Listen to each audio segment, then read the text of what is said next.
Our hero wonders why this stuff always happens to him. Just then, we see two loan sharks collecting a debt from his deceased parents. Furious, the young man yells that they were the ones responsible for his parents passing and that they should be the ones paying him compensation. In a flashback, we see a man saying that he is everyone's last hope. Even if the chance of awakening is just 1 in 1,000, someone has to try. Desperate, the young man on the ground asks why it has to be him to take the risk, questioning why the others don't step up instead. We see him falling into a pit, reflecting on the fear of others, refusing to sacrifice himself because of their cowardice. Even all banged up and bleeding, our hero keeps dragging himself forward, refusing to give up. Suddenly, a bizarre and terrifying creature appears before him, and once again the young man screams out, asking, "Why me?" Without mercy, the creature attacks, piercing his chest with its sharp claws as he questions the reason for all this suffering. Lifted by the abomination, the boy starts to lose hope. He begins to think that all of this is happening simply because he's weak. A spark of hope ignites in his determined eyes, and in that instant, a system window appears and begins an analysis. As the young man lies on the ground, a shadowy aura begins to emanate from his body, and the screen announces that the shadow system has been activated. Everything flashes back to the beginning, and the young man introduces himself as Li Yi, explaining that his job is to mine energy stones in other dimensions. With that, a man congratulates him on his hard work that month, and the supervisor says that at this rate, he'll pay off his parents' debt in about a year or so. The guy adds that in 3 or 5 years, he might even be able to afford an apartment, and our hero agrees with a forced smile on his face. Inwardly, however, he's calling his boss every name in the book. The young man says there's no way in heck he's working for another 3 to 5 years. In these dimensions has a 1 in 1,000 chance of awakening powers in ordinary people, but it can also be fatal. That's why no one would choose to work here under these conditions unless they were forced by life and necessity. Meanwhile, our hero's coworkers start gossiping about his life and his tragic past. One of the guys says the young man's parents left their son with millions in damages. Another miner then asks what he would do, and the guy replies that it's more practical to take his money than his life. Overhearing the conversation, our protagonist grows thoughtful, reflecting on what it means to be weak. He then thinks that sometimes it's not the person's fault, but rather a society that's gone completely nuts. As soon as they arrive in the cave, the supervisor orders everyone to get ready to start work immediately. Suddenly, the ground begins to shake violently, and one of the workers screams about a cave-in. The boss scolds him for screaming over a simple tremor, but an experienced miner says that this is unusual for the area. Scared, the workers start to wonder if this was caused by the appearance of a nearby monster. One of them remembers hearing that the location had hybrids, which are more dangerous. The supervisor yells for everyone to shut up, stating that the area was cleared by awakeners 3 years ago. But before he can finish his sentence, a giant claw pierces right through his chest, catching him completely by surprise. In complete shock, his face filled with dread, one of the miners can't believe what he just saw. Terrified, one of the workers stammers as he sees his supervisor get snatched by the creature. The protagonist looks up, an expression of pure panic on his face. The creature then strikes again, and another worker gets a face full of strawberry jam. In the midst of the chaos, the abomination attacks all the workers at once with its claws. Mercilessly, the creatures begin their assault on the humans, and one of them yells for everyone to run. As he flees, our hero realizes he's more than 10 kilometers from the dimensional exit. Because of this, he wonders if there's any point in running, as the situation seems hopeless. Desperate, one of the miners shouts that this situation is way beyond their capabilities. Then one of the workers is thrown through the air, hitting the protagonist head-on and sending him flying from the impact. They both crash into a giant rock that was in their path. The impact was so strong that it left a crater in the rock, and our protagonist coughs, feeling the blow. At that moment, a few survivors reach the truck and yell for the driver to go, while our hero begs them to wait. Without a second thought, the driver steps on the gas, leaving the protagonist behind. However, their escape doesn't last long, as a massive creature lands right on top of the truck. Its sharp claws, the abomination starts to tear apart the vehicle's cabin, terrifying the two inside. With that, the creature snatches the miners from the vehicle, leaving the overturned truck behind. The protagonist then realizes that the abominations are now going after the people who were in the truck bed. A moment later, a gigantic explosion erupts, engulfing both the monsters and the workers at once. Shock, our hero watches the explosion, terrified. The surviving creatures roar in anger, their bodies now covered in the flames from the blast. Our hero realizes that the creature's weakness is fire. Seeing some torches nearby, the young man thinks it might be worth trying to use them to fight back. With the immense creature attacking him, he anticipates the blow will come from his left. The monster narrowly misses, giving our hero a chance to dive for a torch. He quickly grabs the torch with his hand and uses it to scare the creature away. He quickly repositions himself, torch in hand, trying to intimidate the monster. Holding the torch, the protagonist waves it at the abomination, yelling for it to back off. Just as he thought, the creature retreats, afraid of the fire, confirming his suspicion. Lee then shouts for everyone to hear, confirming that these things are indeed afraid of fire.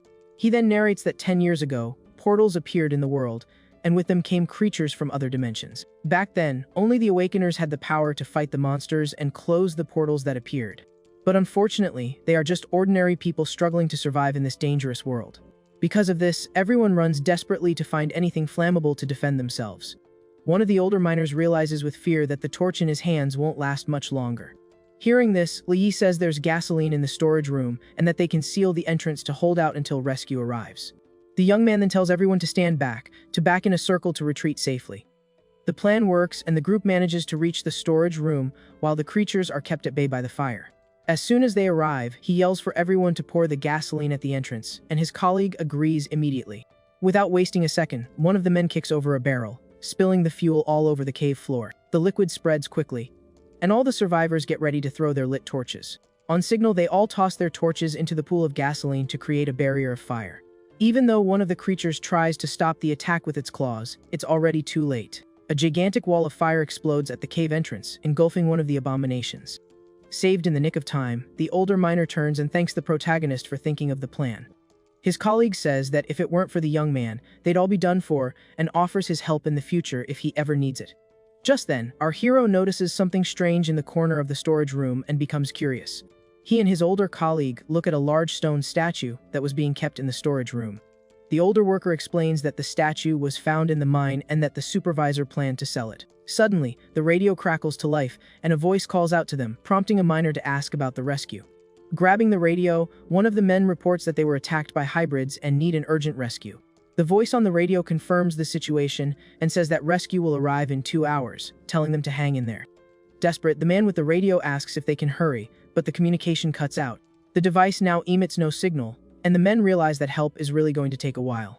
With that, panic sets in, and one of them complains that their suit's power will only last for another hour and a half. Meanwhile, the protagonist just observes his suit's energy level while thinking of a solution.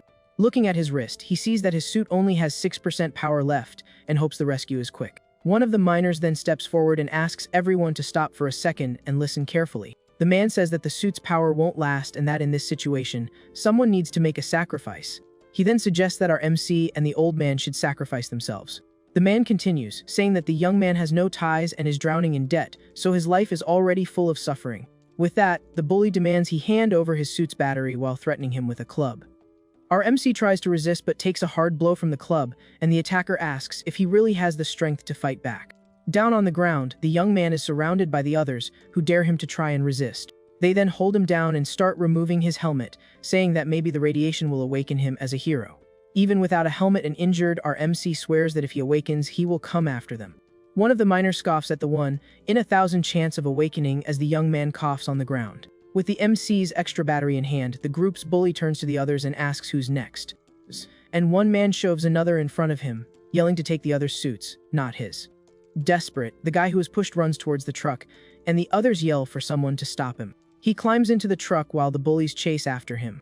Now behind the wheel, the man says angrily that if he's going down, they're all going down together. He then floors it, causing the statue in the truck bed to topple over. The statue falls and crashes to the ground with a heavy impact, extinguishing the fire barrier. With the barrier gone, the hybrids start to invade, and everyone panics, screaming to run. Lying on the ground, the protagonist wonders if the statue is smiling at him. Indeed, the creature has a giant evil grin on its face. One of the monsters smashes the statue on the ground and advances to attack the protagonist, who is still on the floor. Seeing the huge creature in front of him, he wonders why this is happening to him. Lifted by the creature, he screams in desperation, questioning why he has to endure so much suffering. He then starts to believe that all of this is happening just because he's weak and can't defend himself. At that moment, memories flash through his mind of various people yelling at him to get out for not paying rent. He remembers being called crazy for trying to investigate his parents' passing at the corporation. A man shoves the accusation letters in his face and says he'll tell him the truth he so desperately wants. The guy then reveals that his parents caused the accident and that he will have to pay for the company's losses. Eyeing that, our hero clenches his fist with all his might. The aggressor then attacks him, saying he should have just taken the settlement instead of insisting on the truth. The man kicks the boy on the ground and says that the debt is now his, with an interest of $30,000 a month for 3 years. Seeing the young man on the floor, the man says that out of pity, he'll show him a way out and suggests he become a miner. Back in the present, he realizes he's going to bite the dust anyway, and that they won't leave him in peace even after he's gone, as the creature skewers him with a powerful blow. However, he questions who said the weak should just obediently accept their fate. With that, the creature hurls him away with great force, throwing him against the dark cave floor. Upside down and all beaten up, our MC thinks that the stench of that abomination is truly disgusting. Just then, a shadowy figure emerges and says it thought he'd show some potential, but it was just a futile struggle. Our hero retorts that at least he got a bite in and questions what a broken statue could possibly do. The shadow entity then says that only it can save him if he obediently hands over his body. Angrily, the boy yells that he refuses and would rather perish than be manipulated by an ugly freak like that. The creature starts to laugh, questioning his attitude of choosing his end over surrender. Says he has no right to refuse, but suddenly, the shadow system activates. The entity is surprised and wonders what's happening, as it senses a new shadow presence in the area. Suddenly, the purple energy surrounding the creature forces it to its knees, slamming its face into the ground. The young man, now enveloped in shadows, confronts the entity, which asks if he was the ant who stepped on the statue. The shadow, now manipulating our hero, comments, "This is personal," and attacks the monster with a giant shadow foot. With his new imposing appearance, the young man observes the monster, but then another creature appears. He finds it annoying, notices it, and prepares to act against it. With a gesture, he uses his new shadow power and orders the creature to get out of his sight immediately. The abomination is pulled into a dark portal, screaming with no way to escape. The creature quickly began to disappear, enveloped by the protagonist's energy. He then looks at the abomination's shadow on the ground and comments that its taste is truly disgusting. After that, the young man turns to the traders and restrains them. One of them threatens to report him if he dares to touch them. Enveloped in an immense aura, he becomes curious about what would happen if he returned the body to the entity. Trapped by the hero's shadows, the traders beg for their lives, saying they just wanted to survive. One of the miners tries to justify himself, saying that without them, the young man wouldn't have awakened his powers. Our hero then asks with a threatening look if he should thank them for everything they did. Desperate, one of them says there's no need for thanks. Just pretending nothing happened would be enough. With a dark smile, the young man replies that he'll give them a hand in resolving the situation. A moment later, one of his shadows lunges at one of the men's faces, who looks on in terror. The traders begin to cuff in great pain, and one of them screams the protagonist's name in desperation. In the distance, the last two miners watch in terror, begging not to be next. As a gesture of surrender, they throw their batteries on the ground and offer them to our hero. The shadow entity then appears and tells the young man to cast aside his useless compassion. The power dissipates a little, and the shadowy creature warns that pity will only bring him trouble. The young man tells the creature to shut up, but it says it wants to see his courage when it's his time to go. At that moment, he turns and sees an army of hideous creatures outside the cave. The entity didn't expect so many enemies and gives him a choice, either fight alone or hand over his body. The creature taunts him, asking if his legs are shaking and saying that without its power, he's nothing. The young man then steps on the creature's hand and repeats that he doesn't need its orders to act. He then attacks the monster with a powerful kick, yelling that he doesn't need any help. The young man dodges with impressive agility, and one abomination comments on his speed. With a leap into the air, he defends himself from the creature. With a determined look, the protagonist positions himself to fight seriously against the dark creatures. At that moment, his eye glows with an intense blue light as he focuses completely. With a powerful punch, he lands a direct hit on one of the creatures, pushing it back with considerable force. He realizes his reactions and speed have improved greatly since he awakened his powers. The shadow entity taunts him, saying that even with the system, he's still useless in a fight. Furious at the provocation, the young man clenches his fist tightly, ready to prove the creature wrong. He then delivers a spinning kick to the monster and tells the creature to shut up and back off. Looking at his hand, he wonders why his power increased so much so suddenly. The creature warns that physical attacks alone won't be enough to cause real damage to them. Our hero thinks it would be great if he had a weapon to fight effectively. At that moment, his shadow power manifests, and he creates a materialized dagger in his hand. With the shadow dagger in hand, he says he's going to test just how useful this new weapon really is. He then dashes forward at high speed and pierces one of the creature's chests with the shadow blade. With a confident smile, he realizes that he's now capable of defeating these aliens too. As more monsters approach, he wonders if he has finally become an advanced person. The young man uses his new dagger to slice the enemies to pieces, showcasing his newfound skill. Surrounded by countless enemies, he finally feels that he possesses something important. Our hero declares that he now has the strength necessary to resist and fight against any threat. The parts of the defeated monsters scatter across the ground, showing the effectiveness of his strikes. Panning after the intense battle, he looks at the result of his efforts with an air of exhaustion. Around him, the battlefield is covered with the bodies of the creatures he defeated alone. Just then, a system notification appears, confirming his advancement to human E level. At the hospital, a doctor and a nurse watch over him, not understanding why he hasn't woken up yet. The young woman is excited that he's an advanced person, but the doctor says they'll only know his level when he wakes up. With that, the doctor leaves and the nurse admires him, saying he's handsome, but a shadow appears over him that the nurse doesn't seem to see. The entity complains about being trapped in such a weak body, but finds it interesting that he's using the system. Our hero then wakes up and confronts the creature, asking why it keeps bothering him. The shadow introduces itself as a supreme being and orders the young man to surrender his body in exchange for a reward. The young man doesn't believe it and calls the entity an ugly cockroach, saying he would never hand his body over to it. The shadow says he's a mere human and that his only use is to obey without complaining. With many thoughts racing, the protagonist wonders if the entity wants his body because of his good looks. The shadow gets irritated by the young man's absurd thoughts, who imagines various dramatic scenarios. Suddenly, the creature yells at him to stop and asks what kind of nonsense he's thinking of now. The entity says that if the situation weren't so critical, it would have chosen even a dog over him.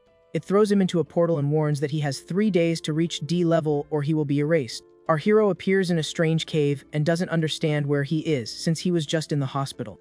The shadow explains that they are in a test and that because it possessed him, a new attempt was granted. A giant insect appears, and he wonders how he knows the species, but the shadow explains that the system is helping him. Holding his shadow dagger, he understands that he now possesses the knowledge of the shadow entity. With a swift movement, he lunges forward to attack the creature with a series of rapid strikes. The monster defends itself with its claws, and the hero is impressed by the enemy's speed. Annoyed by the attacks, the giant insect lets out a threatening roar. Leaping over the creature, he realizes its blind spot for an attack is right behind it. He tries to attack the monster's back with his dagger, but the blow ricochets off its hard carapace. He lands on the ground behind the creature without leaving a scratch on the monster. With a quick movement, he uses his blade to block an attack from the monster's sharp claw.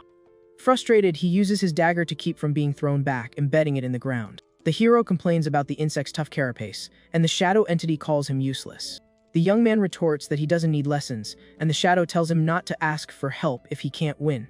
He attacks the creature's head, but the blade doesn't pierce it, and he wonders if the monster is invincible. His strikes continue to be useless against the giant, fierce creature's natural armor. The creature finally lands a solid blow, sending the protagonist flying. He hits the wall so hard after being thrown that he spits blood. The entity calls him weak, but the young man notices a green liquid on his shoulder and is surprised.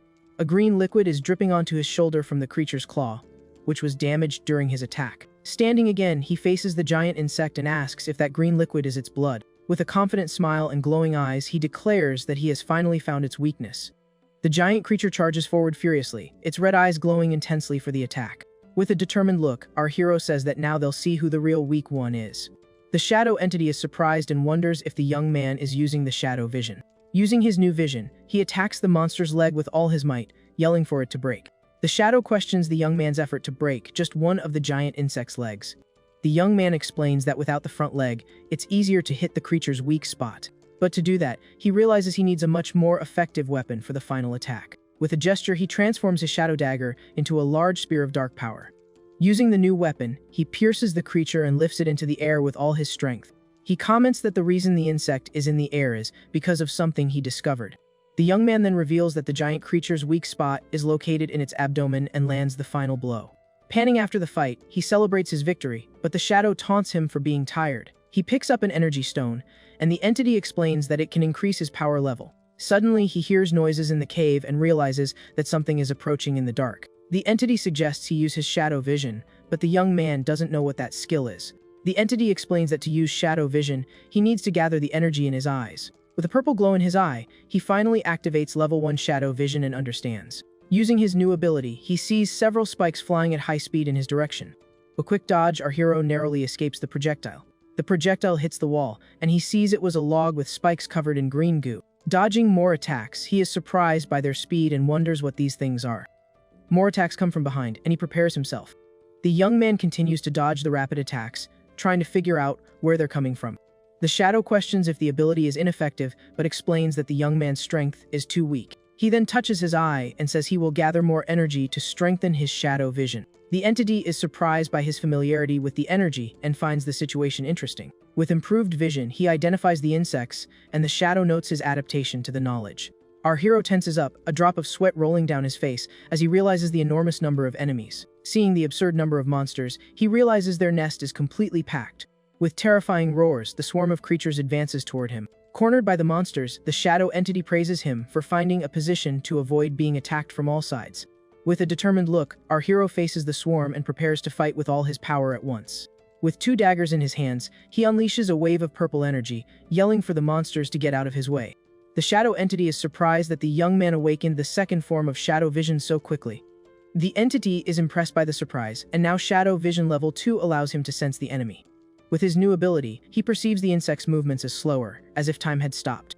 He notices purple spots on the insects, and the entity explains that this is the benefit of level 2 shadow vision. With this new vision, he can ignore the monster's defense and realizes their weak spot is on their belly. Using a new technique, he summons shadow spikes from the ground that pierce all the insects at once. After defeating the monsters, he collects the energy crystals, but his progress to D level increases only slightly. Since he now knows the monster's weakness, our hero decides he's going to finish them all off quickly. With his new vision and enhanced precision, he eliminates the remaining monsters, and his progress continues to increase. A new, much faster green insect appears, and the shadow taunts him, saying his brain can't keep up. But the young man can see the enemy clearly and identifies it as a jumping sword insect. To deal with the new monster, the young man transforms his shadow dagger into a flexible and fast whip. New weapon, he finally manages to capture the swift creature and says, "Gotcha." He then strikes the immobilized creature, acquiring knowledge of its weakness. At that moment, the remaining insects start shooting their poisonous spikes at our hero. Seeing the monsters shooting, he says they sure like to fire away. Smiling, he charges at the creatures with his shadow energy and daggers. To D level rises to 12%, and he faces the remaining flying monsters. He then uses his shadow whips to pull the insects to the ground, ordering them all to come down. The shadow entity comments that he's finally doing something that matches his appearance, despite the awkward pose. The shadow explains that shadow vision greatly enhances the young man's senses and control over the shadows. But the creature warns that this ability also consumes a large amount of mental energy as a downside. With blurred vision, he realizes he has reached his limit but thinks he finally has the power he so desperately wanted. Distracted, he takes a hit from behind while thinking he finally had the power to get his revenge. But determined, he can't go down, as there are still 15 hours left in the test. At that moment, the young man remembers the beasts from the NG group, who are responsible for all his misery. He becomes enraged remembering that they hid the truth about his parents' passing and forced him to work in the mines. Now with the power to change his destiny, he won't give up and vows to get his revenge. Our hero declares that he will drag those powerful beasts to the depths of heck with his own 2 hands. Sitting on a throne of insects, he swears he will make them all kneel before his parents' grave. Observing everything, the entity comments that human hatred is compatible with the shadow system and nourishes its energy. The creature then warns that time is running out and that he needs to hurry, as his progress is almost complete. The shadow asks if he's not afraid of exploding, but the young man says he's close to getting stronger. With the final seconds ticking away, he bets everything he has and unleashes a wave of energy against the horde of insects. With the counter at 0, the time for the test finally comes to an end and everything concludes. He is in midair, delivering a powerful blow to the monsters. With the explosion, the system announces that his progress to D level is 100% complete and he has advanced. Panting and exhausted after the fight, the entity says it was acceptable and will now call him Little D. With a serious look, our hero observes the outcome of his battle. He then sees a huge sword, and the shadow explains that the place was a training ground and the weapon is A level. The young man picks up the weapon, questions if it's a dagger, and asks if the entity's race is made of giants. The shadow says its weapons are better, but the hero disagrees as the system gives him several daggers. The entity asks if he can use the daggers for something else, but the young man says he's going to trade them for money. He then says that since he's now D level, his first stop will be the registration hall to sell his items. At the registration hall, he hears people whispering and gets annoyed to learn he's still considered E level. Explains that his stats are good, but with no detectable energy, he can only be E level. Shocked, he reads the papers and discovers that his registration as a miner only gives him a 15% boost. Walking down the street, he comments that the shadow system is incredible, and the entity says humans can't sense it. He thinks that not being detected is good, but it also makes selling his equipment more difficult. He then finds the black market where illegal transactions take place, and the shadow finds the name appropriate. Arriving at the black market, some men comment on the rare visit of a miner. The shadow entity finds humans ridiculous and pities them for valuing jewel-encrusted swords. The shop owner confronts him and warns that he won't be able to pay if he gets his expensive equipment dirty. Our hero questions the treatment, but the seller humiliates him for his appearance and doubts he can afford anything. With that, he summons his giant sword to the floor and tells them to call an appraiser to see what it's worth. The seller is shocked, and at that moment, a couple enters the shop, the man being a D level advanced. The man is Zhou Ting, an advanced, and the woman, Su Qing, complains about being brought to this stinky place. The seller greets him, and the young man says he has a sword to trade for a car for his girlfriend. He shows the sword, and the seller says it's a highly sought-after D-level item because of its attack bonus. Ardently Hero recognizes the woman as Su Qing, and she stares at him, surprised by his presence. A memory shows the woman leaving him, telling him not to look for her because he's a loser. Her boyfriend asks if she knows him, but the woman denies it, saying that since she's a celebrity, he must be a fan. The man gets angry and complains to the seller for letting any kind of trash into his shop. With his sword glowing, he tells the young man to take his junk to the scrapyard before it closes. He then attacks our hero with his sword, yelling angrily for him to get lost and lunges at the protagonist. The man is shocked to see his sword shatter into pieces and can't believe what happened. With a big smile, the protagonist comments that his sword is nothing but junk. His girlfriend screams at him, questioning why the supposedly valuable sword broke, and he becomes furious. The attacker charges with his fists, saying our hero is asking to get taken out. With a disdainful look, the protagonist dodges the attacker and comments on his slowness. Even surprised by the young man's skill, the attacker charges forward again. The man then prepares a powerful kick aimed at our hero. The extra then unleashes several simultaneous strikes against the protagonist, who easily dodges them. The young man thinks with disdain that the enemy's attack is much slower than the insect nest test. The attacker becomes furious, wondering how a simple miner, weaker than an E level, can be so strong. He doesn't understand why, as a D level, he can't beat him and attacks again with everything he has. However, our hero easily stops the man's punch using his shadow power. The man yells that miners should go back to the mines while our hero's shadows restrain him. Smile, the young man asks if dogs shouldn't just roll over. He then forcefully pulls the shadow restraining the attacker. With the pull, the man is thrown violently forward, losing all his balance. The guy falls to his knees and his ex-girlfriend screams his name in complete despair. With a look of superiority, he says it seems the man really enjoys being a dog. The attacker then gets up furiously and shouts, asking if our hero is tired of living. At that moment, the shop owner arrives with his men and yells for everyone to stop the fight immediately. The man named Wang Defa tells the attacker that even though he's a customer, he can't just go around starting fights. The ex-girlfriend then blames our hero, saying he broke her boyfriend's sword on purpose. With a surprised look, the boss questions how a simple miner managed to break the young man's weapon. He turns to the young man and asks if it was really his weapon that cut the other sword. Our hero calmly replies that the other guy attacked first and that the sword broke because it was junk. The shop owner then asks the attacker if what the miner said is true or a lie. The two exchange a malicious look and decide to steal the young man's sword, making a secret deal. The boss then says he'll be the peacemaker and settle the whole mess once and for all. He approaches our hero and asks to take a look at the sword to see its real value. However, upon holding the weapon, the man is in shock, and his expression changes completely. He can barely handle the sword's weight and wonders how the young man holds it so easily. Suspiciously, the boss questions where some random miner got a weapon like that. But the young man replies that in the black market, the origin of items doesn't matter for the transaction. The owner says it's just curiosity, and our hero realizes he's trying to figure out his identity. The young man says he has nothing to hide and that he found the sword while working in the mines. The boss then lies, saying the sword is strong but has no attributes, making it worth a few hundred yuan at most. He then proposes that the young man pay 2 million for the broken sword, and he'll cover the rest of the debt. With a fake smile, he boasts about being charitable and asks the attacker what he thinks of the deal. The man agrees, but his girlfriend complains that the miner can't possibly pay the promised 2 million. He then whispers to her not to worry, as they can get the money from the young man's organs. Our hero sees through their scheme, and one of the thugs asks if he has a problem with the plan. With a smile and a glint in his eye, the protagonist says he's not the only one with a problem here. He then unleashes an immense dark aura and asks loudly who has a problem with this. The boss orders his goons to destroy him while our hero advances without fear. The shop owner says he doesn't want to see the fight and invites the couple to the tea room to wait. Suddenly, one of the goons is thrown into the air, and the group is shocked. The boss yells at his man to be careful and complains that the young man won't be able to pay for the items. With a powerful kick, our hero easily takes down another goon without much effort. The attacker watches in shock as the boss's men are defeated, and one of them comes flying in his direction. Zhou Ting then seems to protect himself from the goon, landing a kick to avoid being hit. Our hero then turns to the man with a serious look and warns that it's his turn now. The woman wonders when he got so good, and the man admits the young man is skilled but still a nobody. But he asserts that against an advanced D level, the miner is nothing but complete trash. As the extra approaches, the protagonist raises his hand over him disdainfully. With a swift blow, the protagonist hits him in the face, sending him flying backward with force. The man yells that not even his own father has ever hit him, and wonders how he dares. He then gathers a huge amount of red energy in his hand and vows to take him out. The attack is fired towards our hero, who stops it with just his hands. The attacker is shocked to see his powerful attack blocked by an invisible wall.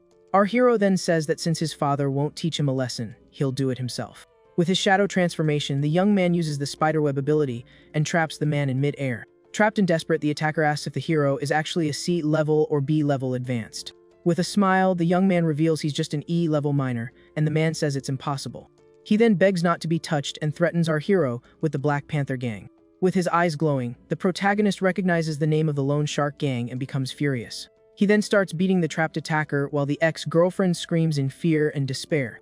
With a powerful kick, our hero sends the couple flying into the air, and they land hard on the ground. The man spits out a lot of blood, stunned, not understanding the strength of this simple minor. With a look of hatred, the young man says the thing he hates most in the world are lone sharks like them. At that moment, the shop owner tries a surprise attack from behind, yelling for our hero to meet his end.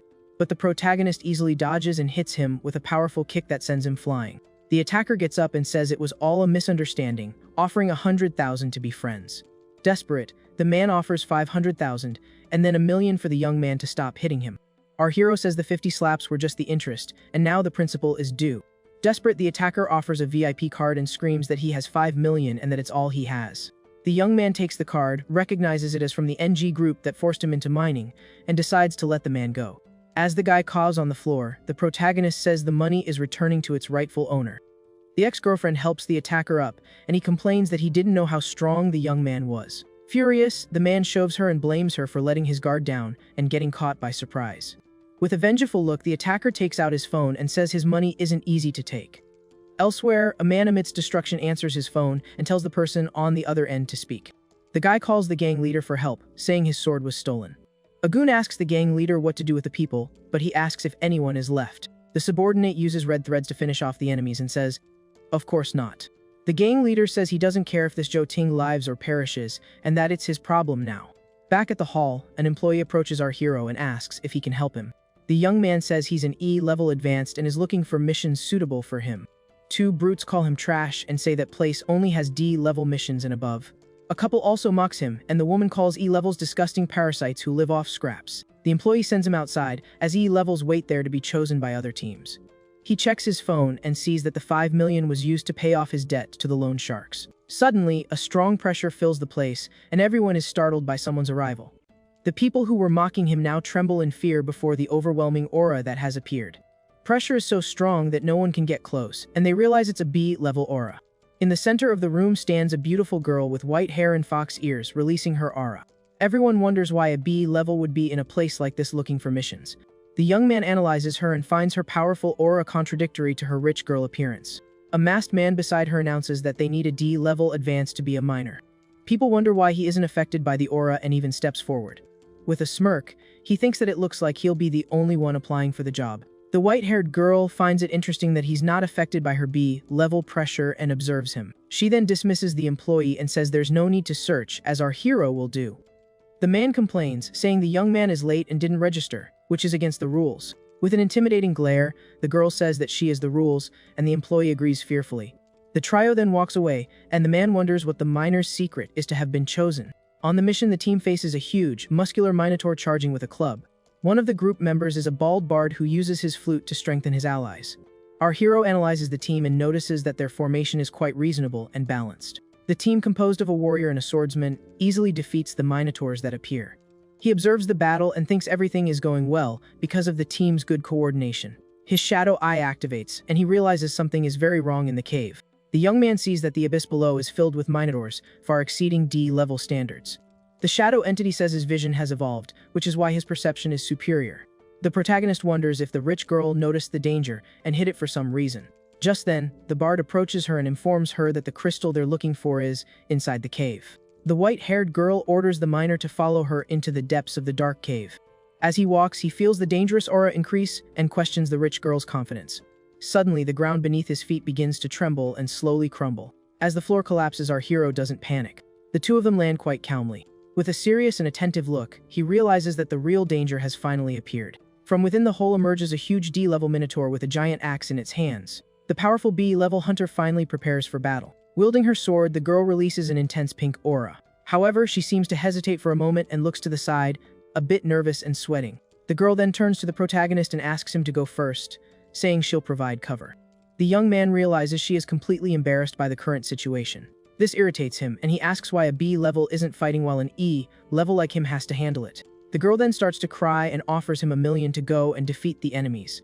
Our hero thinks about the offer and, because of the money, decides to accept the request. With a mischievous smile, his eyes gleam, and he says he'll reluctantly lend a hand. He then summons his shadow daggers and prepares to face the Minotaurs alone. The 3 giant meteors charge at him, but the young man faces them fearlessly. The young man then moves with incredible speed and easily dodges the monsters' attacks. The white-haired girl is shocked to see that one of the monsters has already been defeated in seconds. She then realizes another Minotaur is coming towards her and prepares to defend herself. Our hero notices she had a card up her sleeve and thinks he might have misjudged her. The monster leaps to attack the white-haired girl, who is frozen in fear. But our hero appears and summons the giant sword from a shadow portal to protect her. With a powerful blow, he attacks the Minotaur and saves her at the last second. With a smile, he says she really attracts a lot of hate and calls her Miss Kuhn. The young woman then shifts the responsibility to him, saying all the Minotaurs are his now. He then complains, saying he really can't count on her for anything at all. The huntress flees desperately, trying to find a safe place to hide. She stops, thinking she's safe, but a giant minotaur sneakily appears right behind her. The girl turns around and is completely terrified by the presence of the immense monster. The creature stares at her, and she wonders why the monster isn't afraid of her overwhelming power. The minotaur ignores her question and raises its axe, ready to crush her without mercy. From a distance, the protagonist Ubzin finds it strange, as she can fight but is afraid. In a panic, the girl activates a ring on her wrist, which begins to glow with a red light.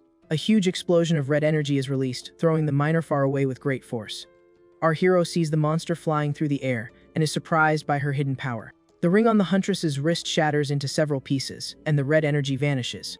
The young man realizes it was just a protective item and questions if the power wasn't hers. He approaches and asks if she happens to be the type of person who doesn't engage in combat.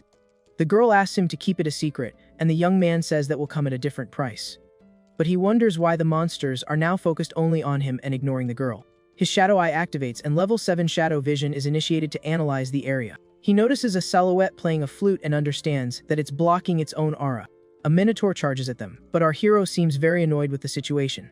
With his sword, he defends himself and complains that these monster attacks never end. The young man is surrounded and thinks he can't use area attacks without hitting the girl. Then he gets an idea and realizes that the enemy's real target is the young Kuhn Scion. With a plan in mind, he decides to play along and uses shadow chains that emerge from his feet. He warns that her items are all used up and tells the enemy to be careful not to get ambushed.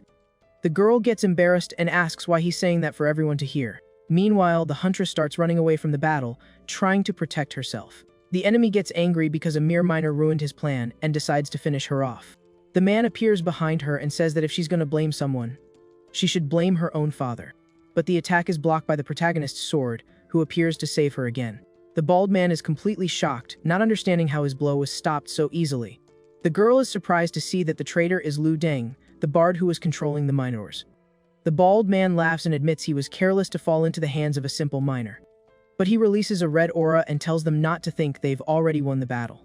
The villain begins to use his power, and the surrounding minotaurs seem to be controlled. Creatures appear to suffer as the enemy absorbs the life force from all of them. He then shows just how terrible he can be and summons a giant energy minotaur. The girl is frightened upon feeling the sea-level era, and the hero realizes what's happening. The ground cracks and reveals lava, and the young man wonders if he's going to evolve a monster. The young man is shocked by the ability to jump from D-level to C-level directly. Sea-level lava minotaur emerges and roars in front of the two heroes. The creature attacks with a powerful blow, and the two prepare for the imminent impact. The huntress helps the protagonist hold the sword to block the monster's attack. The clash of blows creates a gigantic explosion that destroys everything around them. The young man realizes that sea-level power is too much even for two people together. The girl notices that her companion is injured with burns on his body and face. The two face the enormous lava minotaur, which prepares to attack again. Our hero then grabs the huntress's hand and pulls her close to him forcefully. He tells her to hold on tight and starts running, dragging the girl along with him. The lava minotaur attacks with its huge arm, but the two manage to dodge the blow. Shadow daggers then emerge from the ground and pin the giant monster's leg in place.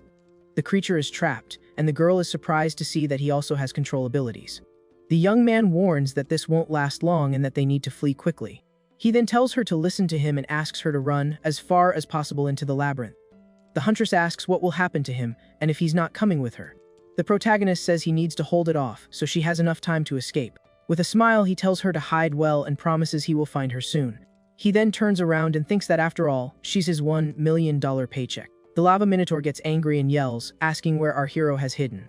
With that, the young man appears on a ledge and taunts the creature, asking if it's looking for someone. The furious monster demands to know where the girl is, but the young man refuses to answer. The creature attacks with its rock fist, but the young man easily dodges the blow. The young man then jumps and, with a smirk, asks the monster to guess where she went. He then attacks the lava minotaur's face with his sword in a quick and precise strike. However, the young man is shocked to see that his attack had no effect on the monster. His blade couldn't even pierce the giant, powerful creature's rock-like skin. The enemy laughs and calls him stupid for trying to use a simple dagger to cut rocks. The hero jumps back and realizes that the large areas of lava are very difficult to deal with. So he decides to lure the monster to an open area, and the enemy calls him a rat. The creature taunts him, asking what else he can do besides run away like a coward. With his shadow vision activated, he thinks that every strong enemy has a weakness. The minotaur says that after it takes care of him, it will go after the girl to finish the job. With a shout of Pirish, the creature launches a powerful fireball toward our hero.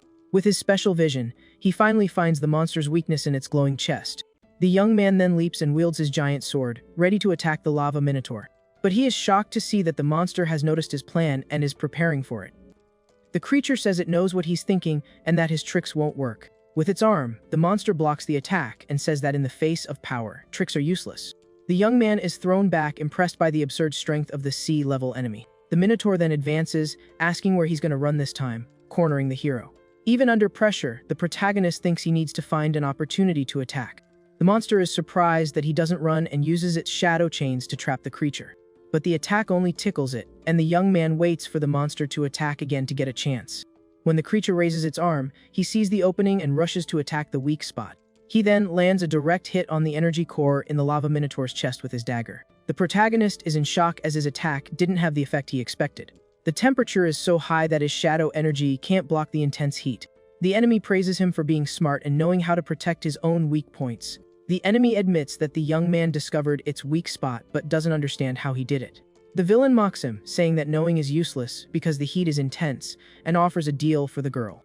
With an ironic smile, the young man calls him a traitor and says he would never trust him. Furious at the refusal, the creature yells that the hero is asking for it and advances. The lava minotaur attacks with its axe, and the young man dodges by throwing himself to the side at the last second. In midair, he uses his transformation ability and creates a chain blade with his shadow. The shadow blade advances rapidly toward the monster, which is surprised by the attack. He then seizes the moment and uses another ability, the shadow transformation into a rope dart. Several shadow darts hit the lava minotaur's energy core with surgical precision. The impact generates sparks, but it seems the attack failed to pierce the monster's defense. Because of this, the intense heat from the core begins to quickly melt the tips of his shadow darts. The enemy laughs, saying it was useless, and our hero realizes the situation is very complicated. The creature tells him to give up fighting and prepares to crush him with a stone sword. The consumption of shadow energy is high, and he thinks it will be dangerous if the fight continues like this. Even so, he refuses and decides he won't ask for help, intending to resolve this situation on his own. The young man jumps onto the monster's arm and says he won't let Kingshin control his body again. Besides, he can gain experience by taking out a sea-level monster and won't waste the opportunity. With a new technique, he concentrates his energy and attacks the minotaur's core with all his strength. The hero refuses to believe he can't break the defense and continues to force the attack. With a roar of fury, our hero concentrates all his energy into the attack, feeling the flames. And with all his might, he finally manages to break the monster's core defense. The creature roars in pain and enters a rage mode with its life critically low. The monster attacks him with everything it's got, throwing the young man far away, who wonders why it got so furious. He is thrown violently against the wall, and the impact leaves him badly injured. The enemy is surprised that a simple miner pushed him to this point, but his attack burned him. With a wicked smile, the creature of rock and lava declares that this is the end of the line for him. At that moment, the young man's eyes widen as he seems to feel something strange happening. He then feels a much more powerful shadow energy flowing through his entire body. The shadow entity explains that the intense heat tempered his body and released this power. He realizes the energy is healing his wounds and has awakened a shadow reinforcement. The monster is shocked to see the rapid recovery and the young man's strange new aura. At that, the creature decides it can't give him any more time and prepares a devastating attack. But the hero, now with his new powers, dodges the blow with impressive speed. The enemy is surprised that the young man can keep up with its speed, which is now 3 times greater. The monster gets chills from the young man's strength and doubts he's just an E-level hunter. The creature then attacks the entire area with a sea of lava, so he has nowhere to hide. The wave of lava advances, and our hero is completely swallowed by it. The creature yells for the lava to burn the young man until nothing is left but ashes. Suddenly, the villain's face shows surprise, as if something unexpected had happened. Amidst the lava, the young man is unharmed and wonders what the shadow reinforcement would be like at maximum level. He then taunts the lava minotaur, saying the temperature is too low for him. The villain can't believe it, and the protagonist reminds him that he was having fun earlier. With a smile, the hero with his blade warns that now it's his turn. A war cry, the hero charges with his shadow blades, ready to shred the monster. He then spins in the air with impressive speed, preparing a devastating cut on his opponent. His ability increases his defense, strength, and speed by 200% in the process. With that, the villain looks at his own hand in shock, realizing the young man's attack has wounded him. Furious, the creature yells at the protagonist, who remains calm in the face of its uncontrolled rage. The lava minotaur tries to crush him with its hands, but the young man defends himself using his daggers. He discovers that with the shadow reinforcement, even charged attacks cause damage from a distance. The enemy's arms begin to regenerate, using the surrounding lava to heal its wounds. The monster boasts that as long as there's lava nearby, it can regenerate infinitely. But our hero gives a smirk and doubts that this regeneration is truly limitless. With his eye glowing, he notices that the opponent's energy seems to be getting much weaker. The villain gets irritated and challenges him to attack again while preparing another blow with its axes. The young man accepts the challenge and attacks the enemy repeatedly with several cuts of shadow energy. The creature gets increasingly angrier with the protagonist's continuous, relentless attacks. Suddenly, he looks at his chest and realizes that his energy core is getting much weaker. Our hero warns that the monster's energy is at its limit and tells it to surrender now. Scared, asks him to stop, and the young man reminds him that he was paid to protect the girl. Desperate, the villain offers 5 million for him to hand over the girl and betray her. With a smile, the young man questions if he can trust the word of a monster like him. The enemy swears he's not the type of person to break his promises and asks for trust. With a sarcastic smile, the protagonist thanks him for reminding him of something.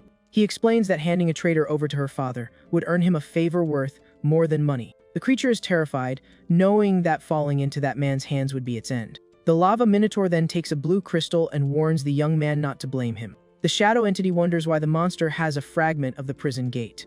The shadow explains that if that thing is destroyed, everyone will be trapped there forever. The villain laughs, saying the hero forced him to take this drastic measure to survive. The young man's attack is blocked by the creature's hand, which holds the fragment tightly. But in the blink of an eye, our hero appears and snatches the crystal from the monster's hand. He then seizes the opportunity and pierces the enemy's core with his shadow blade. The monster screams in pain as its life drains away with the hero's precise attack on its core. Several shadow spikes pierce the villain's core, which begins to crack and shatter. The creature finally falls defeated, and a shadow floats, holding the energy core. He understands that the minotaurs didn't have cores because they were all here, and his skill improves. Our hero is a bit confused about what happened and the improvement of his ability. The shadow entity warns that without the minotaur's energy, the abyss is beginning to collapse. Outside, the group comments on the earthquake, and the white-haired girl becomes interested in him. She invites him to her faction, but the protagonist says he doesn't plan on joining any right now. The girl then hands over the 1 million he earned for the mission, and the young man thanks her directly. He then shows her the giant sword from the monster and asks if her faction would be interested in it. The girl notes that the sword has no energy, but the material is good and decides to have it appraised. The young man says goodbye and thinks that if she recognizes the weapon, his item sales are guaranteed. But if she's like a shady boss, it would be a problem. Still, he's already made $1 million. Back in his room, he asks about the fragment, and the shadow says that several of them would lead him to S rank. The young man is surprised by the information and looks at the blue crystal with great interest. The shadow entity thinks that with the fragments returning, the young man has become the key to its recovery. Thinking about the future, the creature decides it's still too early to reveal everything to our hero. Status screen shows that our protagonist has finally reached D rank with new abilities. Our hero observes an area cordoned off by the NG group after a supposed mining accident. He knows that with his current strength, he can uncover the truth, and the shadow questions his interest. With a determined look, the young man reveals that the truth about his parents' passing is inside. In a flashback, the NG group offers him 200,000 to sign a waiver for accidental passing. The man from the company asks with disdain if the money they offered isn't enough. But the young hero refuses the money and, with a firm look, says that all he wants is the truth. The employee then grabs him forcefully and repeats that it was just an accident, but the boy doesn't believe him. He yells that his parents were C-class awakeners and wouldn't have perished in such a simple accident. A guard holds him back and warns that in a Spectre zone, anything can happen. The young man argues that the zone is E-class, so his parents should have been able to escape.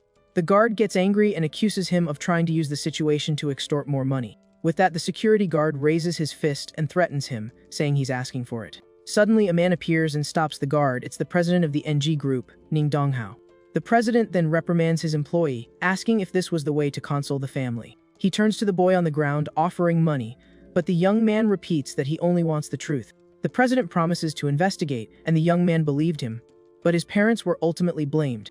The shadow entity reminds him that without power, he will always be oppressed, no matter who he is. That the shadow being tells him to gather more gate fragments to become stronger. The hero complains that because of the shadow energy, he's stuck at E rank with no one. He questions the creature, which sometimes helps and sometimes threatens him, and doubts its promise. The being gets angry, and the protagonist thinks the creature is a hopeless lunatic. Back in the present, the young man looks at his phone and sees he's received a mission invitation. He arrives at a portal, and a man questions his delay, but the young man apologizes. An older man recognizes him and is surprised to see him there for the same mission. Uncle Hao comments that it's been 5 years since the accident and our hero has grown a lot. 3 mercenaries complain about the wait, and the man in the suit says the mission is to mine. The group leader tells him to get straight to the point, and the man explains their task. Our hero finds it strange to have 4 C-class awakeners for a D-rank zone. He senses the bloodlust from the 4 and realizes there's another C-class in the portal. Someone is watching everything on a phone and says that his toys are all gathered. With a wicked smile, the Blood Leopard declares that the hunt is finally on. A new database entry explains that fragments are keys and stones are XP packs. Uncle Ha asks the young man why he's not wearing a protective suit, and he says he can handle himself now. The mercenaries mock him, calling him an ascended miner and the king of the junkyards. The older man warns him not to mess with them, but the hero says he's not reckless. The young man notices that the surrounding vegetation seems to have been altered to hide something. As they walk along the path, he senses a hidden murderous intent nearby. An energy blast grazes by, and the protagonist realizes they can't hold back anymore. He wonders if the enemy is just spying or has some other plan in mind. One of the mercenaries yells for them to walk faster, and Uncle Hao apologizes fearfully. The hero thinks this is the perfect time to use the environment to lose them and observe. He then tells his companion to hold on tight and starts running, pulling the older man with him. Uncle Hao is shocked by his speed and wonders how a miner can be so fast. The brutes tell them to stop, but the leader says to ignore them because they're already done for. In a tree, the Blood Leopard observes the 3 and wonders if they sense the danger. With a smile, he thinks it's good, as the game would be boring if everyone were as dumb as those guys.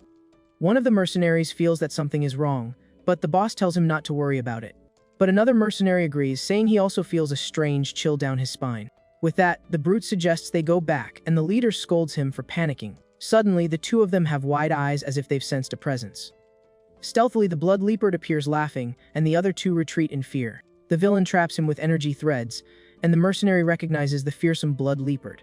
The leader tries to negotiate, but the villain scoffs, saying they messed with his gang. Without mercy, he attacks and eliminates the mercenary in front of his 2 companions. The other 2 are completely paralyzed with shock upon seeing their friend taken out. Blinded by fury, one of them charges forward to fight, but the leader yells for him not to. But the red energy threads trap his fists in mid-air, stopping the attack. Effortlessly, the villain calls him pathetic and completely binds him with his energy threads. With a snap of his fingers, he tightens the energy threads and eliminates the second mercenary. The last survivor is terrified and stammers that the Blood Leopard is a monster. The villain laughs, saying that fearful prey is tastier, and the mercenary flees in desperation. Far away, our hero and Uncle Hao are resting, and the older man asks why he left them. The young man then asks Uncle Hao if he offended someone, but the older man doesn't understand the question. With a serious look, the hero reveals that the mission is a trap and someone wants them gone from this place. Suddenly, the mercenary leader appears, and Uncle Hao is startled. The young man demands he tell them what he knows. The furious brute accuses the young man of noticing the danger and staying quiet, causing the other's demise. Our MC says at least he was useful in luring out the mastermind of the trap, and the mercenary gets irritated by his audacity. With glowing eyes, the hero coldly warns that it's actually the mercenary who is about to meet his end. Suddenly, red energy threads trap the man, who is shocked to see the villain in the tree above. The villain licks his lips and says he didn't expect a simple miner to be so interesting. Our hero then activates his supreme shadow eye and prepares for the confrontation with the villain. The last mercenary falls lifelessly, and Uncle Hao despairs, begging the villain to let them go. The shadow eye analyzes the villain, and he reveals he knows Uncle Hao's secret from a drunken conversation. Desperate, Uncle Hao swears he will take the secret to his grave and never tell anyone. A wicked smile and glowing eyes, the villain says he has always believed in one single truth. The young man yells for his friend to be careful, but the villain attacks him. saying only those who've been silenced for good can keep a secret. His face filled with fury, our hero curses his friend's killer with hatred. He then leaps into the air with his shadow daggers, ready to avenge his companion's passing. The villain is surprised by the young man's skill and understands how he defeated Zhou Ting before. Even so, the enemy scoffs, saying this is the limit of our hero's power. He then strikes the ground with all his force, launching several pieces of rock toward the young man. The enemy advances to finish the fight, but our hero activates his shadow reinforcement. The young man tries to block the enemy's blow with his blade, but the force of the attack is surprising. He is shocked to realize that not even the shadow reinforcement can withstand the villain's attacks. The enemy takes advantage of the young man's moment of shock and questions him for being so distracted in the fight. With the impact of the blow, our hero is thrown far away, unable to defend himself. Uncle Hao is worried, but our hero tells him to stay back and thinks he needs to change tactics. With a terrifying smile, the villain licks his fingers and warns that they both will meet their end there. But the young man is not intimidated and activates his Supreme Shadow Eye, saying they'll see who goes down. He then uses his shadow transformation to create a dagger and attacks the enemy with all his might. The villain's energy threads protect him from the attack, and he scoffs, asking if that's all the young man has. At that, the protagonist leaps into the air and yells that of course, that wasn't all, preparing another blow. The Blood Leopard admits the miner has some tricks, but unfortunately for him, his power is useless because he's just an E-class, and the villain's attack shatters the Shadow Blade. Suddenly, the bald mercenary that the hero saved emerges from the ground and yells for the enemy to go to heck. The man's body transforms into a snake and traps the villain, who says this skill is his weakness. Smile, the Blood Leopard reveals that close quarters combat is his specialty. The mercenary is completely shocked and speechless at his opponent's unexpected revelation. The villain then uses his energy threads and, with a furious scream, eliminates the bald man without any mercy. Our hero to see the C-class man defeated so easily. He realizes the power difference is huge and tells Uncle Ho they need to get out of there. The villain mocks them, asking if they really think they can escape from that place. As night falls, the moon illuminates the dark forest sky, creating a tense atmosphere. The hero treats his friend's wounds, but Uncle Hao tells him to go on alone, as he would only slow him down. The young man then asks his friend what he did to make the Blood Leopard want him gone. With a sad look, the older man reveals that he might know the truth about his parents' passing. Our protagonist is shocked and speechless at his companion's unexpected revelation. With his eyes glowing with shadow energy, he turns, demanding an explanation. The protagonist grabs his friend, demanding he spill everything he knows about the accident. Uncle Hao says he wasn't sure at first, but now he knows Kuai Shi Hao is involved. He reveals that the hero's father suspected experiments were happening in the mine days before the incident. Furious, the MC grabs his friend by the collar, questioning why he kept this a secret for so long. The older man explains he was just a miner and couldn't risk losing his job. With that, our hero lets him go and asks if that's why he let his parents take the fall. Uncle Hao admits the guilt drove him to drink and vent to the wrong person. Just then, the Blood Leopard attacks from a distance with his red energy threads. With wide eyes, he sees the attack hurtling toward them at high speed. The threads wrap around Uncle Hao's body as the protagonist screams his name. With a final sad smile, Uncle Hao can only manage to apologize. He then asks the hero not to hold a grudge against him for staying silent. The villain smirks, saying the boy looked familiar, and remembers he's the son of that C-rank couple. He then leaps to attack, saying he's going to send the protagonist to reunite with his parents. Our young hero and the villain begin an epic exchange of blows. With great effort, the protagonist strains to his utmost to block the powerful attack. With a sickening grin, the villain taunts the hero, asking if it isn't nice to see his friend in that state. Even while being hit, the protagonist yells that the enemy's blood threads aren't invincible. Our young hero then transforms his shadow into a giant sword. He strikes the villain's threads, catching him completely off guard. The impact of the blow forces the villain to retreat slightly. The enemy admits the hero has guts for trading blows with him. Leaning on his sword, the protagonist wonders if he's already hit his limit. But the villain realizes it was all a bluff and that the protagonist is exhausted. With that, the enemy attacks our hero again, who is on his knees. The villain wraps him in the threads, commenting that if he were just any E rank, the fight would have been over ages ago. Trapped by the red threads, the villain scoffs and says he's going to end him now. The protagonist glares at the villain, who mocks him, asking if he plans to finish him off with just a look. He starts laughing, saying he loves seeing the look of despair on his weak victims' faces. To deepen his despair even further, the villain reveals he's going to tell him a secret. He then reveals that his friend was only half right about his parents' passing. With a malicious smile, the villain reveals that the hero's parents were taken out by them. The villain taunts him, saying the hero's father had the exact same look when he eliminated his mother. With a laugh, he reveals he did it all right in front of the hero's father, causing the protagonist to overflow with rage. Surprised, the Blood Leopard notices his energy threads are being burned away. With an explosion of purple energy, the hero disperses all the threads binding him. At that moment, the shadow energy begins to manifest more intensely around him. The energy then materializes, forming a creature resembling Igris above him. Consumed by Ati, he says, Omo wa mu shinderu. Observing the protagonist, the enemy notes that hatred is fueling the hero's energy. Pop up, showing his level adjusted to C rank, and he awakens the Shadow Step ability. Surprised, the Blood Leopard notices that all of the MC's wounds have healed on their own. With a sadistic smile, the enemy attacks, saying he loves watching his prey fight for their lives. With a mocking look, the hero calls him pathetic. He then uses Shadow Step and appears behind the Blood Leopard, saying the tables have turned. The enemy is startled by the MC's speed and doesn't understand the sudden power boost. The enemy admits our young man is fast, but he doesn't give up and attacks again. He then dodges and, in mid-air, uses the swarm of flying daggers, launching several shadow projectiles. The Blood Leopard blocks them all with his threads, calling the attack useless. The hero then questions if it was really useless and teleports using one of his airborne daggers. He appears in front of the enemy with a dagger in hand and challenges him to stop this new strike. The Blood Leopard blocks the blow and scoffs, saying the daggers can't even scratch him. However, the hero suddenly uses another of his daggers, vanishing from the villain's sight and catching him by surprise. From another direction, the hero says he never intended to break his defense. The protagonist yells that the enemy's weakness is his inability to balance his power with his defense. With that, the MC majestically lands dozens of hits on the villain with his dagger. Struck, the Blood Leopard spits and screams in shock that this is impossible. On his knees, the enemy can't believe he lost to a mere minor. With his dagger over the villain, the hero demands to know the whole truth about what happened to his parents. The enemy then smiles morbidly and provokes him by talking about his late mother. Out of patience, the protagonist uses his lightsaber, like blade on the villain. In shock, the villain screams in pain as he sees he's lost one of his arms in the hero's attack. The MC just coldly watches the enemy writhing in pain. With gaze, he warns that his patience is running out. The villain then confesses that Kli Shihao eliminated his parents because the hero's father discovered his experiments. Upon hearing the name Kli Shihao, the protagonist's eyes fill with pure hatred. The enemy taunts him, asking if he's scared now that he knows the truth. Before he could finish another sentence, the hero sends the extra packing. After farming all that aura, the hero comments that none of his parents' assassins will get away unscathed. The sky darkens and a heavy rain begins to fall on the scene. Under the downpour, the hero arrives at the NG Group headquarters. Just then, the target of his revenge, Koi Shihao, appears, getting into a luxury car. The Igris-like shadow warns him that even as a C rank, he shouldn't be looking to get himself taken out. It also warns him that it can sense the presence of an A rank nearby. The hero says he knows, as the group's founder is an A rank, and begins to pursue the vehicle. He then tells the shadow not to worry, as he won't attack Kui Shihao.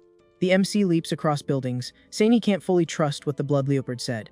He needs to find out if Kui Shihao alone ordered his parents' demise or if the entire NG group is involved. Atop a crane, he comments that if Ningdongwu is involved, a blood debt will be paid in blood. The system window appears, showing his rank and all his new abilities. Our hero follows the car and arrives at a warehouse belonging to the Black Panther gang, making him wonder what Kli Shihao is up to. Inside, henchmen are carrying boxes of experimental instruments under the watchful eyes of the two men. The Hao then asks his partner if the old miner named He Wu has been eliminated yet. The muscular man replies that the Blood Leopard's whereabouts are unknown, so they can't confirm. Kui Shihao complains, since the Blood Leopard was a C rank, but the other man says he must have underestimated the target.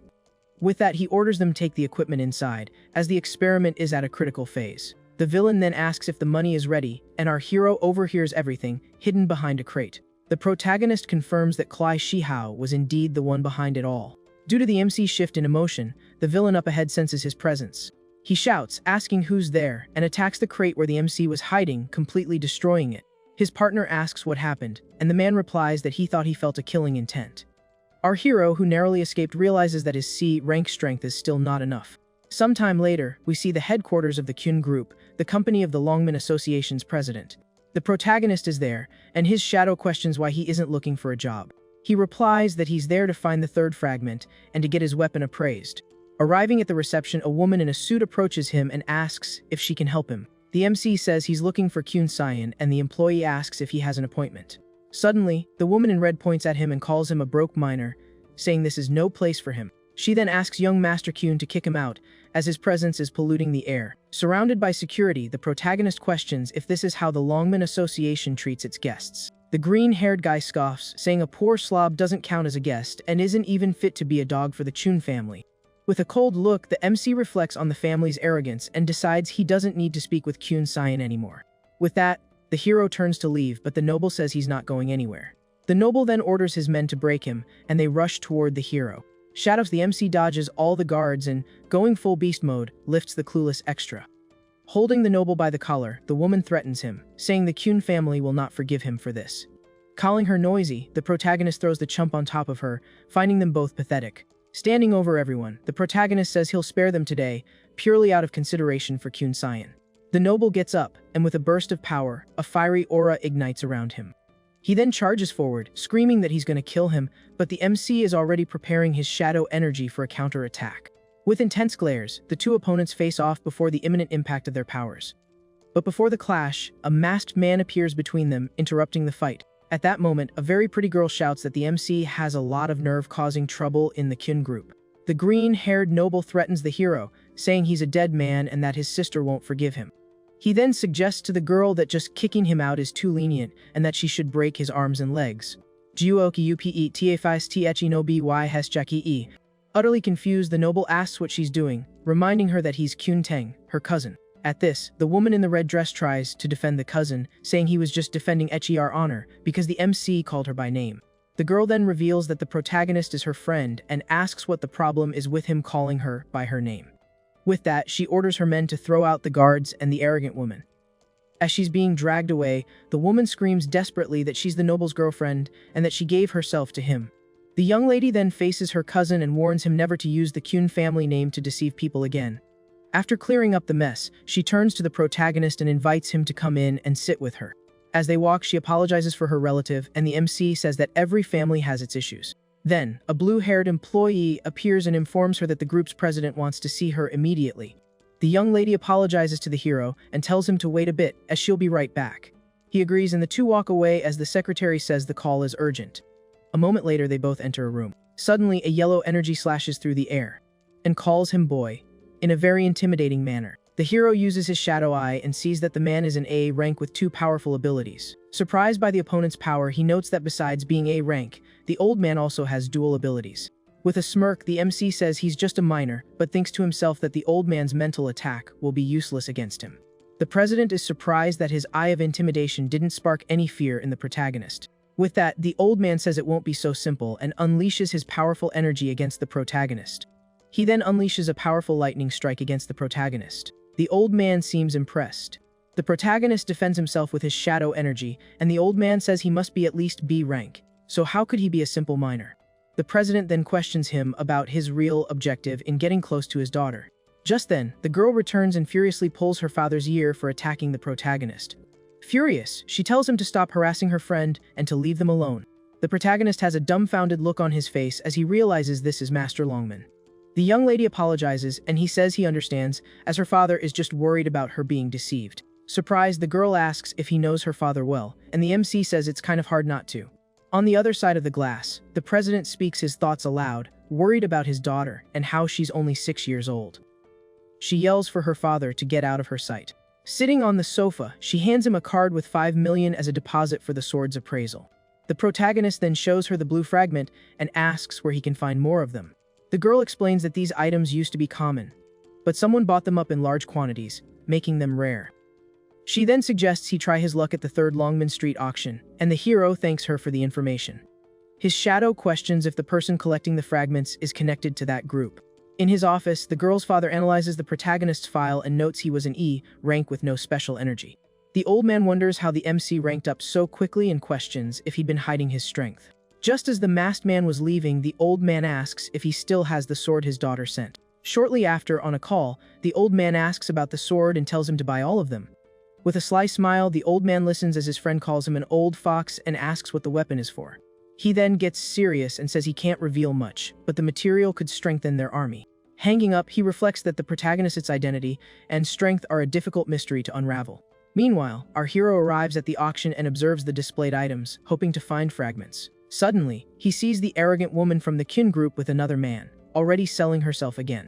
As the woman clings to him, the man with her wonders if the blood leopard hasn't taken care of that minor yet. Just then, the pair notices our hero's presence, and the noble questions how a simple minor got into this place. With a mocking smile, the protagonist comments that it seems the extra's memory isn't very good. Enveloped in his dark aura, he asks if the noble has already forgotten the beatdown he got. Frightened, the noble tells the hero not to come any closer as a large man appears behind the extra. The brute then reprimands the noble, saying he's embarrassing the Black Leopard gang. The brute approaches and says that hitting his men is the same as hitting the Black Leopard gang.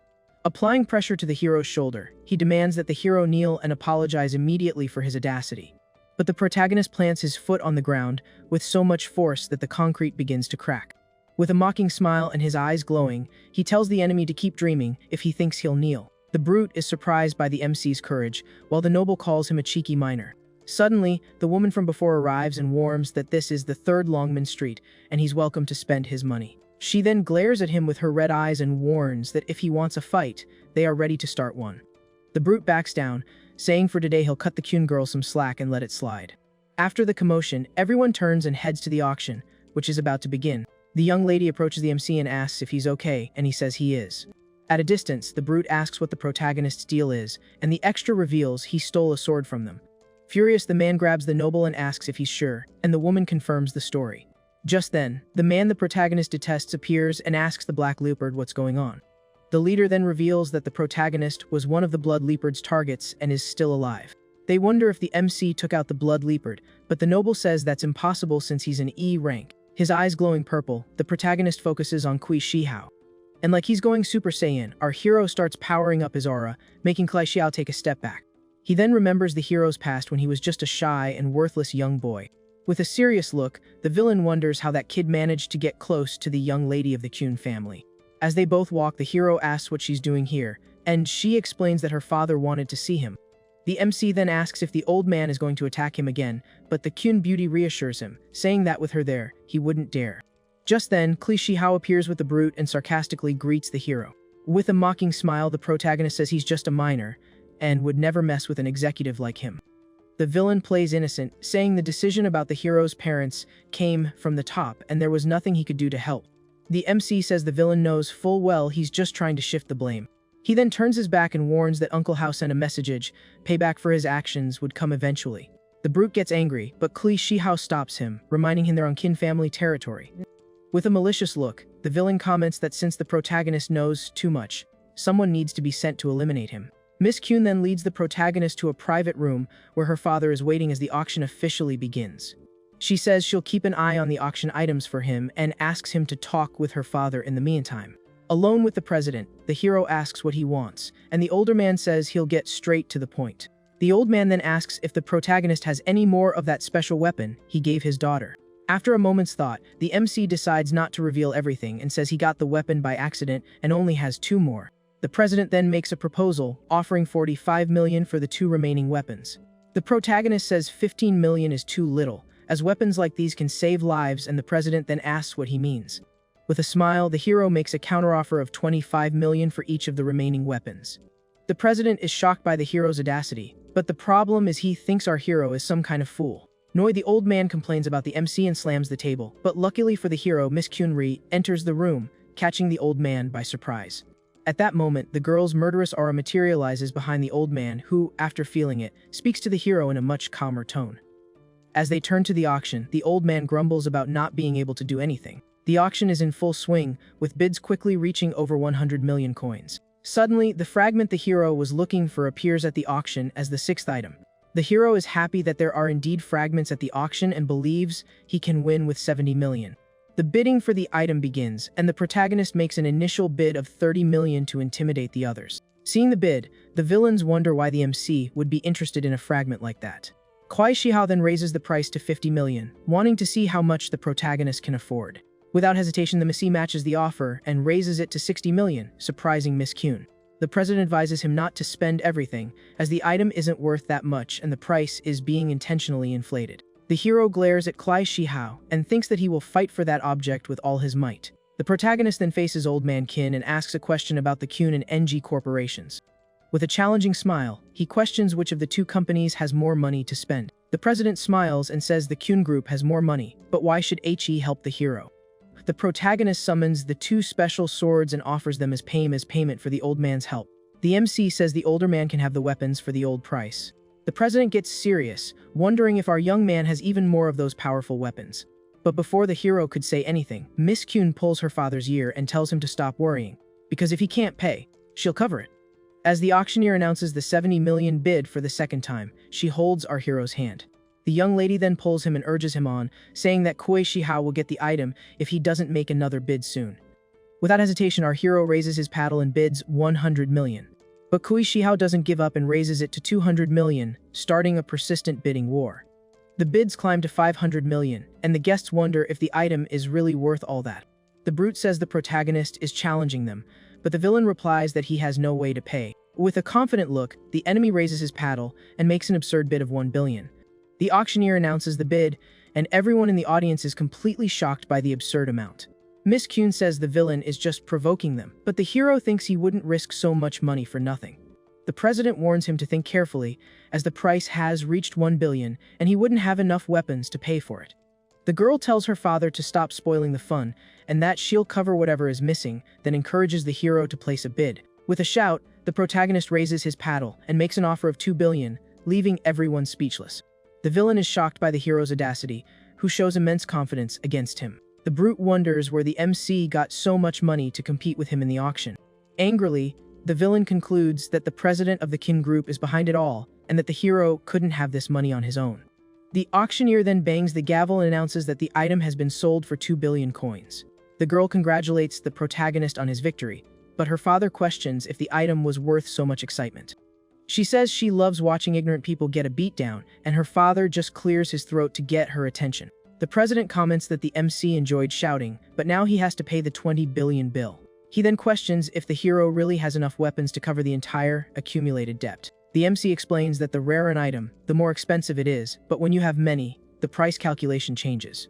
And with a snap of his fingers, he summons over 100 swords and asks if that's enough to cover the 20 billion. The president is impressed by the hero's temperament and strength. The young lady then looks at the protagonist with a different gaze and calls his name. She says she hopes to be invited to his next bit of fun, but her worried father calls for them to go home. With that, they say their goodbyes, and the young lady tells him to go get his prize, while the hero thanks President Kyun. Before leaving, the old man gives him a piece of advice, warning that the NG group is no simple matter to handle alone. He then suggests that the protagonist form alliances and offers himself as a partner, if he's interested. Xiao's auction room, the brute is on a call. He hangs up the phone and then reports that the Kyun family has already left and the hero is alone, picking up the fragment. With a furious look, Kui Shihao orders them to wait for the MC to leave Longmen territory before ambushing him. The brute then reveals he brought 3 C-rank experts and guarantees the plan is foolproof. Walking alone, the hero thinks that the old man's offer was an attempt to win him over to his side. His shadow comments that an alliance would be good, but with the fragments, he can easily become S-rank. The MC looks back and says he believes it, which is why he's looking for a place to start the test.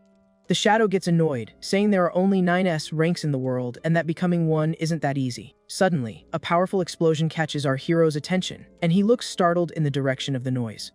He then sees his building in flames and realizes his apartment was attacked.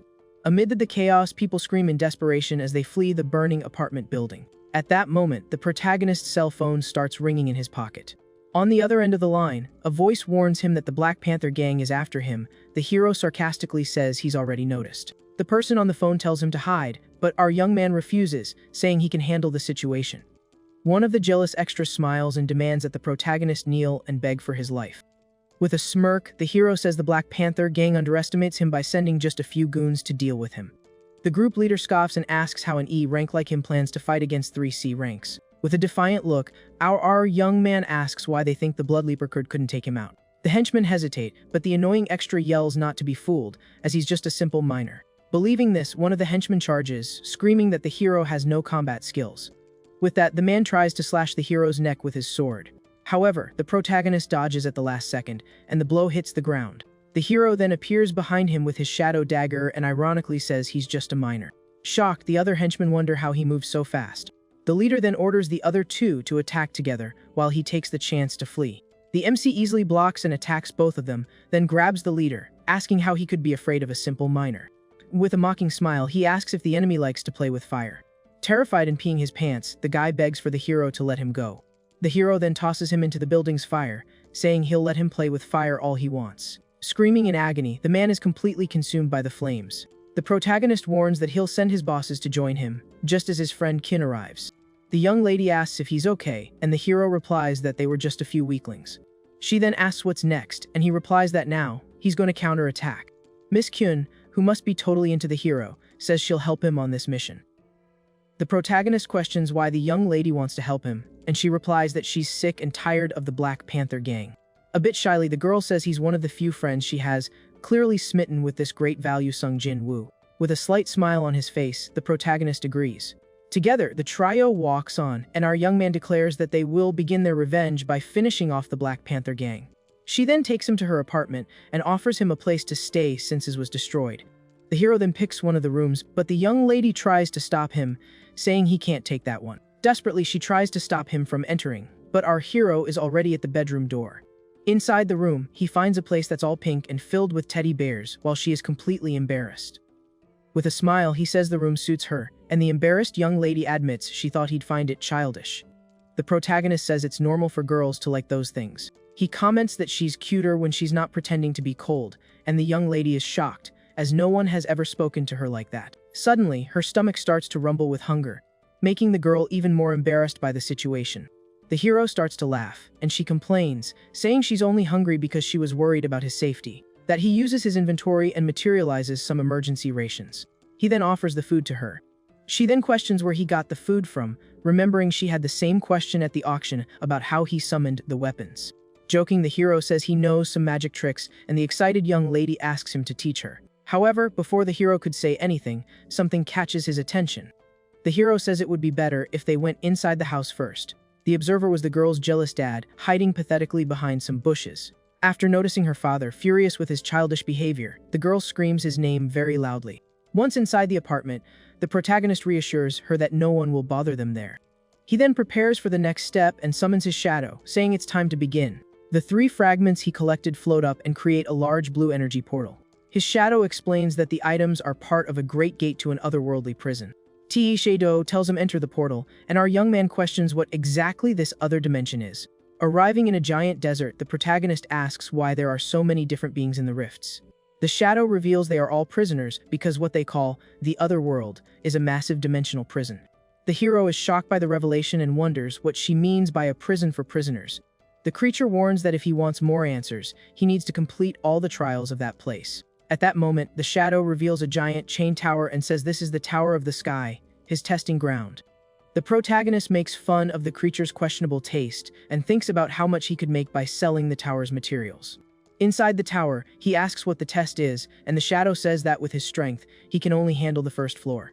The shadow being mentions a shadow wyvern, and the hero looks ahead and asks if that's it. At the top of the tower, a giant shadow appears, and the hero wonders why he doesn't feel any pressure from it. Small horns. Claws. Reminiscent of a gecko. But suddenly, the so-called wyvern reveals itself to be just a cute little lizard. With a smile, the hero comments that fighting the little thing would be cowardly, and the shadow warns him not to laugh just yet. Ignoring the warning, the MC tries to pick up the creature, calling it cute. At that moment, he realizes something is wrong. The small creature's eye begins to glow with a purple energy. With a massive explosion of energy, the small being surprises the hero. The protagonist sees that the small creature has transformed into something different and terrifying. It's explained to us that the dimensional realm is a prison, and the tower has 6 floors. The small creature transforms into a flying C-rank bodybuilder lizard, and its strength is increased by 600%. Our young man is shocked, and his shadow teases him, saying his body isn't as good as the creature's. The wyvern flies straight toward the hero, who yells that this is ridiculous. He leaps over the creature, dodging the monster's bite. In the air with his small shadow daggers, he comments that such a huge body has plenty of openings for him to attack. With that, our young man unleashes a series of rapid attacks. The blows hit the wyvern head, but seem to do very little damage to the creature. Surprised, the protagonist realizes his attacks didn't have the effect he expected. He wonders how the creature's defense is so strong, and his shadow teases him, saying he's just scratching it. The hero activates his own shadow enhancement ability. The shadow being then informs him that he needs to tame the creature to complete the tower's first test. Our hero then uses his shadow step to create several clones and surround the wyvern from all sides. Even with the multiple attacks, the creature remains completely unharmed and without a single scratch. The shadow comments that he has already mastered his abilities, so they need to increase the test's difficulty. The knockoff Igris then approaches the beast and asks if it isn't starving. The shadow then points to the hero and tells the wyvern that he's a delicious treat. At this, the euphoric creature opens its massive mouth and lunges forward to devour our hero. Our hero manages to dodge the powerful bite of the bodybuilder lizard. The wyvern then licks its chops, looking like it's eager to devour our young man in many ways. He complains that the creature looks like a perverted monster, obsessed with him. The shadow says it's just hungry and thinking about eating him. Our young man says that biting is not honorable at all while dodging the bites. With a smile, he says that since the creature is hungry, he'll try a new strategy. He then yells for the wyvern to behold his ultimate move and summons several chicken legs from his inventory. Surprised, and like a puppy, the wyvern's attention is fixed on the enormous drumsticks. Creature quickly starts grabbing the chicken legs flying past it. The confident smile, the protagonist says he knew the creature would like that food. Taking advantage of the distraction, he uses his powers to wrap the creature in his shadow threads. With a smile, the hero celebrates because his plan worked. The system then informs him that he has acquired the gate and its permission, while the hero calls the creature a greedy guts. Confused, he turns to his shadow and asks what exactly it means to have that binding permission. The creature explains that each fragment becomes an entrance to the prison, and now he can open the gate whenever he wants. With a smile, the hero thinks that if the first floor already gave such a good reward, the others will be even better. The shadow being then says he only passed because he cheated and that it will make him suffer on the second floor. With a malicious smile, the shadow challenges him to try, while the MC suspects it's up to something. They then ride up in a purple elevator, and the shadow warns him that the second floor won't be as easy as the first. The creature then suggests he take a look before deciding if he really wants to continue the challenge. Arriving in front of a giant door, the shadow reassures him that there's no real danger. The hero agrees and, with the wyvern on his shoulder, prepares to open the door and face the next challenge. But upon opening the door, he is shocked. Several giant monsters appear: a lava minotaur, a water turtle, and a massive thunder serpent. With a mocking smile, he turns to the shadow and questions if these are the servants she mentioned. The giant serpent roars while below, the minotaurs charge to attack the protagonist. The serpent makes the first strike, biting at the hero, who dodges quickly.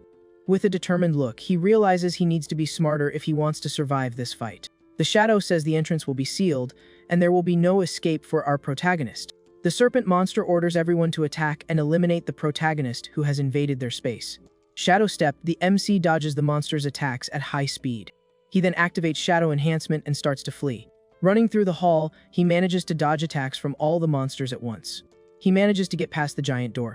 Without wasting time, he begins to close the giant door, leaving the creatures behind. Closing the door, he sighs. Exhausted, he accuses his shadow of deceiving him about the servants. The shadow says it didn't lie and that the monsters are servants. The problem is that the hero is too weak. Our hero questions the usefulness of the monsters, and the shadow explains their functions as a space heater and cleaners. Suddenly, a system window appears, warning that someone of A rank is approaching. Outside the portal, the hero is met by the presence of Miss Kin and her father. President Kin questions our hero about his willingness to face the Black Panther gang. The MC confirms it, as he prefers to take the initiative since the enemy group is already hunting him. The older man then asks why he hasn't acted yet, and our young man says it's to maintain the balance of power. The president confirms this and explains that 3 major powers control the city, keeping each other in check. He says that's why he can't act against the Black Panther gang, even though he despises their actions. The old man explains that direct action could unite his rivals or give one of them total control of the city. The protagonist then asks if this means the Kyun family won't get directly involved in the fight. With a smile, the president just makes a sound of agreement with the protagonist's deduction. He then proposes that the hero and his daughter form a new force to deal with the gang. Old man Keen says he will provide the money and men while the 2 of them lead, and that he will protect them if they fail. With a smile, the MC is impressed with the plan the president came up with in just one night. But the old man thinks he's only doing this because of his daughter and fears she'll run off with the protagonist for good. The protagonist gets embarrassed and asks why he makes his thoughts so obvious. At this, the girl gets furious with her father and kicks him out of the apartment so he'll stop bothering them. After kicking her father out, Kyun turns to our young man and asks what his next plan is. With a confident smile, he reveals he will accept all the missions from the city's dimensional gates. With an excited smile, the girl agrees and says she will take care of all the preparations for him. With his eyes glowing, our hero thinks that once he gathers the fragments, it will be the end of the Black Panther gang.